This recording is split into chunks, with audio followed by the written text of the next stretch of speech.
is there anything that you feel particularly proud of having put the foundations in this early already? I'm proud of the culture. I'm proud of who we are as people to each other, and the thoughtfulness and the intentionality that we have. And that's not something that I take credit for, but I'm proud of that.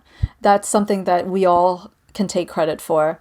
The people showing up for each other, the level to which we do it, and the authenticity of our intentions, like that to me is something really beautiful to be celebrated about our company so far.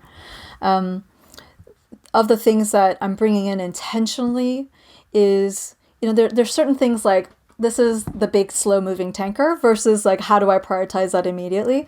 To tie that back is people.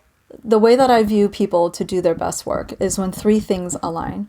It's when people's their own passion aligns with what they're good at. That's something that a lot of people talk about, right? You have to be, when you're good at what you love doing, then it doesn't feel like work. People say that all the time.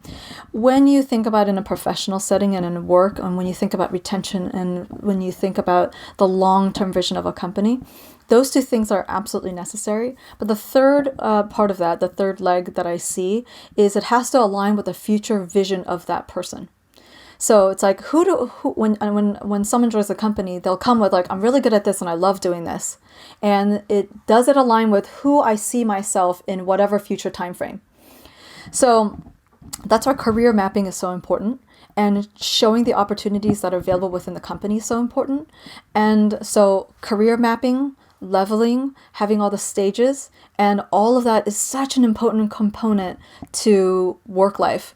And actually, it's a diversity and equity and inclusion and belonging initiative, which is a whole nother conversation. But mapping that out explicitly as a company is a really, really lofty goal. And it's not something that even, I know a bunch of Series C companies who haven't executed on that yet, and companies that have been around for 5 years, they haven't gotten around to that yet.